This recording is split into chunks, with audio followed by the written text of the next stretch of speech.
আসসালামু আলাইকুম। মুহাজ ব্লগে স্বাগত জানিয়ে নতুন আরেকটি রেসিপি নিয়ে হাজির হয়ে গেলাম।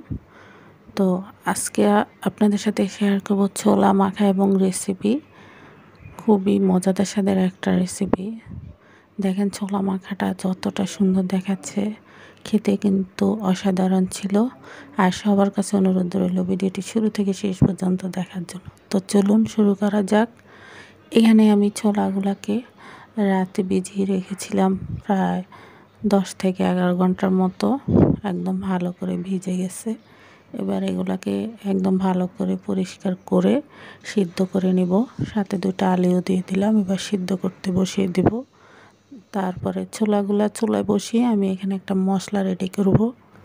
প্রথমে এখানে আমি ছোলার জন্য ঝালটা দিয়ে দিব মরিচের গুঁড়া, যে যেরকম খেতে পছন্দ করেন ওরকম। আর সাথে হাফ চামচ হলুদের গুঁড়া এবং 1 টেবিল চামচ করে জিরে, ধনে এবং গরম মশলার গুঁড়া দিয়ে দিব।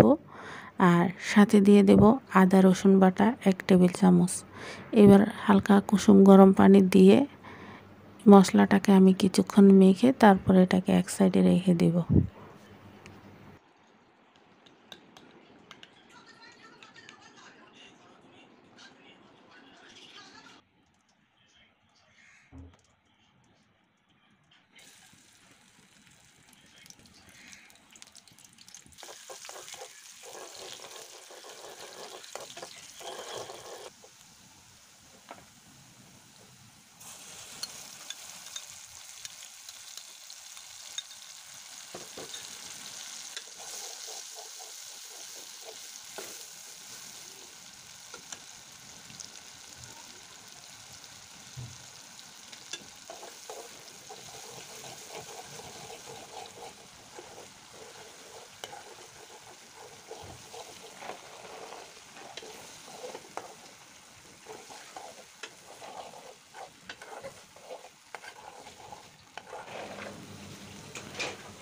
তো পরিমাণ মতো কিছুটা তেল দিয়ে পেঁয়াজ কুচি দিয়ে পেঁয়াজটা যখন নরম হয়ে গিয়েছিল তখন মিক্স করে রাখা মশলা দিয়ে ভালো করে কষিয়ে উপর থেকে ছোলাগুলা দিয়ে দিব।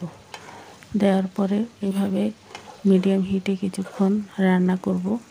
আর এখন এর মধ্যে দিয়ে দিব সিদ্ধ করা কিছুটা আলু দিয়ে তারপরে রান্না করব মিডিয়াম হিটে। রান্না করে তারপরে চুলা থেকে নামিয়ে নেব।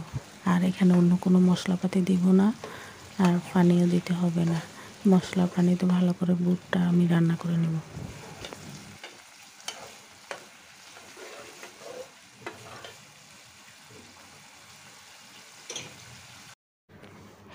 এই তো ছোলাটা মাখানোর জন্য আমি যা যা লাগে এখানে সব সালাদ আইটেম কেটে নিয়েছি।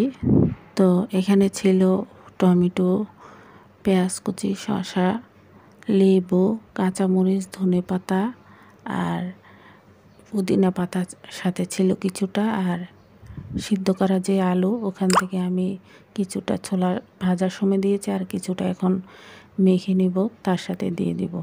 তো সব কেটে রেডি করে নিয়েছি। এবার ছোলাটা মেখে নিব। তো এই যে দেখেন ছোলাটাও রান্না হয়ে গেছে, খুবই সুন্দর একটা রান্না হয়েছে।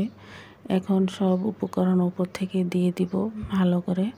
তো আপনারা চাইলে এর মধ্যে আপনাদের পছন্দ মতো আরও কিছু উপকরণ ব্যবহার করতে পারেন, যেমন পেঁয়াজ বেরেস্তা, তারপরে তেঁতুলের সস, টমেটো সস।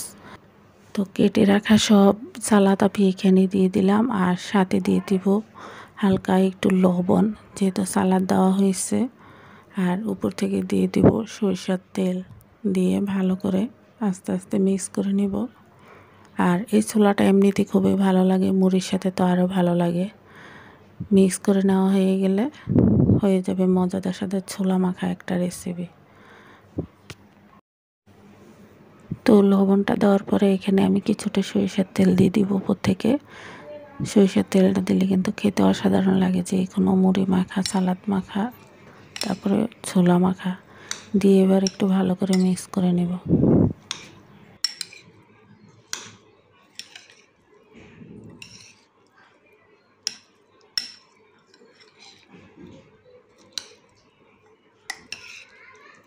এই তো হয়ে গেল আবার মজাদার সাথে ছোলা মাখার একটা রেসিপি রান্না সহকারে। আশা করি আপনাদের ভালো লাগবে। ভালো লাগলে প্লিজ লাইক, কমেন্ট এবং শেয়ার করবেন, আর কমেন্ট করে জানাবেন কেমন হয়েছে। তো আমি আজকের মতো আপনাদের কাছ থেকে বিদায় নিচ্ছি। সবাই ভালো থাকবেন, সুস্থ থাকবেন। আবার দেখা হবে অন্য কোনো ভিডিও নিয়ে। আসসালামু আলাইকুম।